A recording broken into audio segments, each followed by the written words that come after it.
আসসালামু আলাইকুম। Hello viewers, welcome back to my channel. আশা করি সকলে ভালো আছেন, সুস্থ আছেন। অনেক নারী এবং পুরুষ আপনারা জানতে চেয়েছিলেন যে ভার্জিন ছেলে চেনার উপায় কি, বা একটা ছেলে যে তার যে ভার্জিনটি ধরে রেখেছে বা ছেলেটি যে সতীত্ব ধরে রেখেছে, এটা আসলে কিভাবে বুঝবো। তো এ বিষয় নিয়ে প্রথমে আমাদের জিনিসটা জানা দরকার, সেটা হচ্ছে ভার্জিন মানে কি।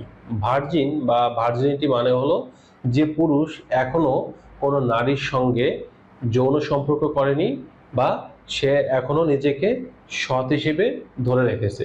তবে এটা কোনো মেডিকেল অবস্থা নয়, এটা হচ্ছে ওই পুরুষের একটা ব্যক্তিগত অভিজ্ঞতা বা ব্যক্তিগত একটা বিষয়।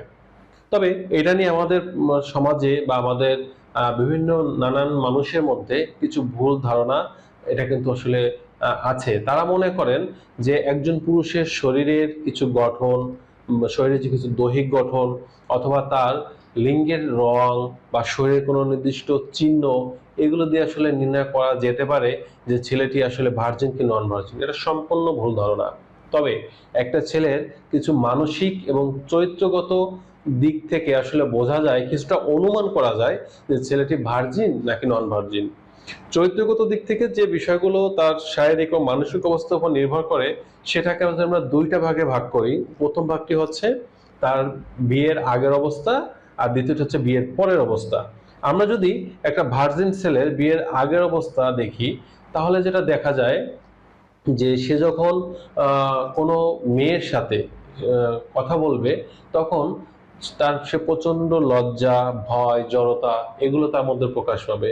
বিশেষ করে একটা ভার্জিন ছেলে একটা মেয়ের সাথে, তার বা একজন মহিলার সাথে তার চোখে চোখ রেখে কথা বলবে, এতটুকুন সাহস বা মানসিক শক্তি এটা কিন্তু তাদের মধ্যে থাকে না। তারা এতটা লজ্জা অনুভব করেন, এতটা ভয় জড়তার মধ্যে থাকেন যে একটা নারীর সাথে চোখে চোখ রেখে কথা বলা তাদের পক্ষে আসলে কোনোভাবেই সম্ভব হয়ে ওঠে না। দ্বিতীয় নম্বর যে বিষয়টা থাকে, সেটা হচ্ছে একজন ভার্জিন ছেলের সামনে যদি কেউ যৌন বিষয়ক কোনো কথা বলে বা আলোচনা করে, তখন সে ভীষণ লজ্জা অনুভব করে এবং ওই সময় একটা অস্বস্তির মধ্যে পড়ে যান। এবং যদি সম্ভব থাকে ওই জায়গা থেকে চলে যাওয়ার বা স্থান ত্যাগ করার, তাহলে কিন্তু সেইটা সে করে থাকেন বা চলে যান। তৃতীয় নম্বর যে বিষয়টা থাকে, যদি এমনটা হয় যে সে তার গার্লফ্রেন্ডের সাথে হয়তো কোথাও ঘুরতে বেরিয়েছে, ধরুন আমরা বলি যে রিক্সায় হয়তো ঘুরতে গিয়েছে, তো এক্ষেত্রে দেখা যায় যে সে তার যে গার্লফ্রেন্ড বা একজন মেয়ে বা একজন মহিলার শরীরের যে উষ্ণ গরম বা তাপমাত্রা, এর সাথে যখন তার শরীরে কোথাও একটু টাচ লাগবে, তখন দেখা যাবে তার এই শরীরের উষ্ণতা দ্বিগুণ পরিমাণে বেড়ে যাবে। এবং আবহাওয়া ঠান্ডা থাকুক আর গরম থাকুক, সে প্রচন্ড পরিমাণে ঘামতে থাকবে। মানে তার মধ্যে একটা অস্থিরতা কাজ করতে থাকবে, যেহেতু প্রথম কোনো নারীর সংস্পর্শে সে গিয়েছে বা স্পর্শ নিয়েছে, তখন এটা তার কাছে একটা অন্যরকম ফিলিংস মনে হবে, যেটা একটা নন ভার্জিন ছেলের মধ্যে থেকে কিন্তু আশা করা যায় না বা এটা হয় না। আর ৪ নম্বর যে বিষয়টা থাকবে, দেখা যাবে যে কোনো ভার্জিন ছেলের কাছে যদি একান্ত কোনো রুমে বা কোনো নিরিবিলি পরিবেশে কোনো মেয়ে থাকে, তাহলে কিন্তু চট করে কিন্তু সে তার গায়ে হাত দেওয়া বা কোনো ধরনের এই ধরনের চিন্তা ভাবনা করা, এটা কিন্তু সে সহজে করতে পারে না।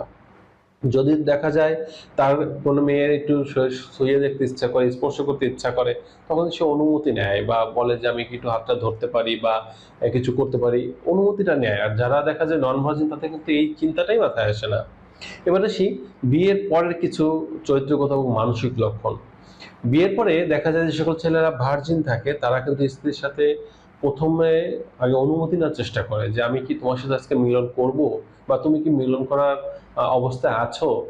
এই যে অনুমতিটা, এটা কিন্তু ভার্জিন ছেলেরা নেবে, কিন্তু যাদের আগে থেকে অভিজ্ঞতা আছে তারা কোনো অনুমতি না নিয়ে দেখা যাবে সরাসরি মিলনটা শুরু করবে।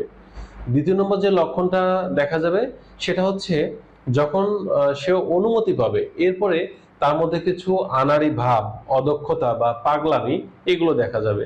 সে তার স্ত্রীর শরীরে বিভিন্ন জায়গায় এলোমেলো ভাবে রাফলি আসলে আদর করার চেষ্টা করবে, প্রচন্ড পাগলামি করবে, যেহেতু সে এর আগে কোনোদিন এত সুন্দর একটা নারীর দেহ সে দেখেনি, যার কারণে সে পাগল হয়ে যাবে। কি করবে সে নিজে বুঝে উঠতে পারবে না বা বুঝতে পারবে না। তৃতীয় নম্বর যে লক্ষণটা দেখা যাবে, সেটা হচ্ছে যে প্রথমবার যখন সে ঘনিষ্ঠ হচ্ছে হচ্ছে তো প্রথমবার ঘনিষ্ঠ হওয়ার সময় তার মধ্যে যে অদক্ষতা এটা যেমন থাকবে, ঠিক তেমনি তার আত্মবিশ্বাসটা অনেক কম থাকবে। অর্থাৎ সে যে দীর্ঘ সময় নিয়ে সহবাস করবে এরকম কোনো চিন্তাতে থাকবে না এবং আত্মবিশ্বাসটা অনেক কম থাকবে তার মধ্যে। ৪ নম্বর যে লক্ষণটা প্রকাশ পাবে তার দ্রুত বীর্যপাত ঘটবে। অর্থাৎ একজন দক্ষ পুরুষ সে কিন্তু জানে যে নারীর সাথে যখন সহবাস করা হয় তখন বীর্যটাকে আটকে রেখে বা ধরে রেখে কিভাবে দীর্ঘ সময় ধরে সহবাস করা যায়।